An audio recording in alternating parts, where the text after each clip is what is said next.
श्री शिवाय नमस्तुभ्यम। हर हर महादेव। नवरात्रों के बहुत ही सुंदर और पावन दिन चल रहे हैं। आजकल पूज्य गुरु जी की पंच पुष्प शिव पुराण कथा भी चल रही है।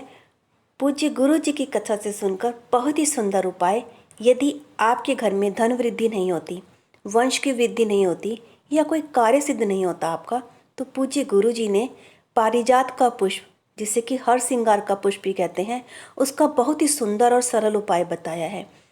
यदि आप कर लेते हैं तो आपके सारे कार्य सिद्ध हो जाएंगे। पूज्य गुरु जी की ही कथा से सुनकर बहुत अच्छे से बताने का प्रयास करूंगी, लेकिन उससे पहले आपसे प्रार्थना है, कृपया मेरा वीडियो लाइक कीजिए, चैनल सब्सक्राइब कीजिए और बेल आइकन बटन ज़रूर प्रेस कीजिए। तो आइए जानते हैं ये उपाय कैसे करना है।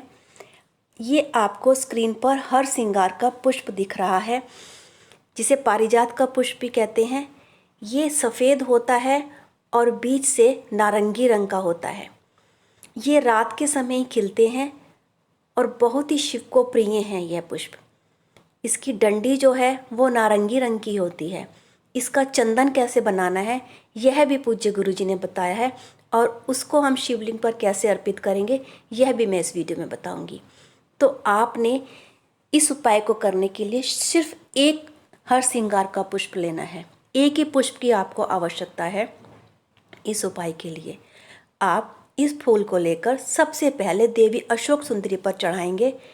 फूल का मुख देवी अशोक सुंदरी की ओर और डंडी का मुख शिवलिंग की ओर होगा, और श्री शिवाय नमस्तुभ्यम का आप जाप करते रहेंगे और अपने मन की मनोकामना बोलते रहेंगे।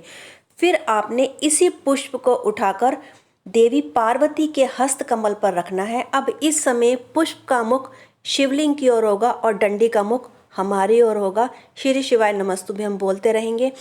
फिर आपने इसी फूल को उठा करके शिवलिंग पर अर्पित करना है।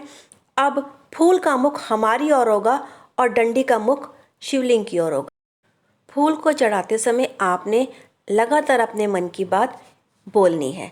अब इसके बाद गुरुजी ने बताया है कि इस पुष्प की डंडी से हम कैसे चंदन बना सकते हैं, और फिर वे शिवलिंग पर यदि अर्पित करते हैं तो हमें अद्भुत लाभ होता है।